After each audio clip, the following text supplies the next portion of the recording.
एक बार एक शिकारी शिकार करने के लिए जंगल में पहुंचा।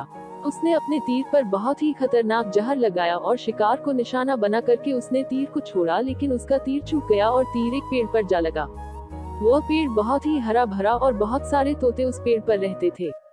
जैसे ही वह जहरीला तीर उस पेड़ पर जाकर लगा, वह पेड़ धीरे धीरे सूखने लगा और उस पेड़ पर जो भी तोते रहते थे वह एक एक करके उस पेड़ को छोड़कर जाने लगे। उस बड़े से पेड़ के कोट में एक बहुत ही बूढ़ा तोता रहता था जो बहुत ही धर्मात्मा और अच्छे मन का था। सभी तोते उस पेड़ को छोड़कर जाने लगे थे, लेकिन वो बूढ़ा तोता जाता था, दाना लेकर के आता और उसी कोट में आकर के बैठ जाता था, परंतु उस पेड़ को छोड़ने को तैयार नहीं था। बूढ़े तोते के साथियों ने कई बार आकर के उसे समझाया कि यह पेड़ सूख रहा है और किसी दिन गिर भी जाएगा, चलो किसी और पेड़ पर चल कर रहा जाए, परंतु वह बूढ़ा तोता वहाँ से जाने को तैयार नहीं हो रहा था। अब यह बात देवराज इंद्र तक पहुंची। उन्हें बताया गया कि एक तोता है, वह जिस पेड़ पर रहता है उस पेड़ पर एक जहरीला तीर लगने के कारण सूखने, गिरने और खत्म होने के कगार पर आ पहुंचा है, और एक बूढ़ा तोता अभी भी वहीं पर रह रहा है। वह दाना लेकर आता है और वहीं पर रहता है, जबकि उस जंगल में बहुत सारे पेड़ है, लेकिन वह उसी पेड़ पर रह रहा है।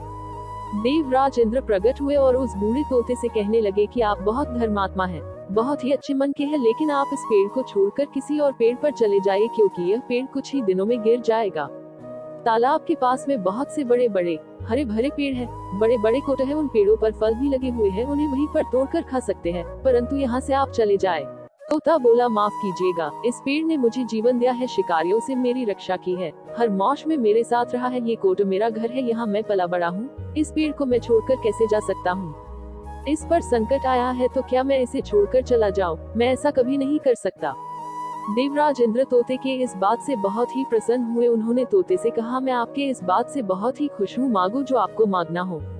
उस बूढ़े तोते ने कहा, मुझे बस इतना मांगना है कि जिस पेड़ ने मुझे जन्म दिया, जहाँ मैं रहा पला बड़ा, जिसे आप मेरा जन्मभूमि कह सकते हो, आप इसे फिर से वैसा ही हरा भरा कर दो जैसा यह था।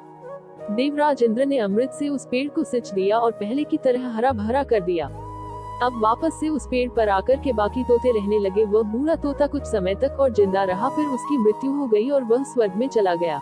यह कहानी हमें सिखाती ये है कि जब भी किसी इंसान का बुरा दौर आता है तो इमोशनली वह टूटा हुआ होता है, उसे किसी के सहारे की जरूरत होती है, किसी की आवश्यकता होती है। अगर आप ऐसे समय में उसे छोड़कर चले जाएंगे, उससे बात नहीं करेंगे, मुंह मोड़ लेंगे, तो आपसे बुरा कोई नहीं है, क्योंकि आप किसी के सुख का साथी बने या ना बने, लेकिन आपको हमेशा किसी के डैक का साथी जरूर बनना चाहिए।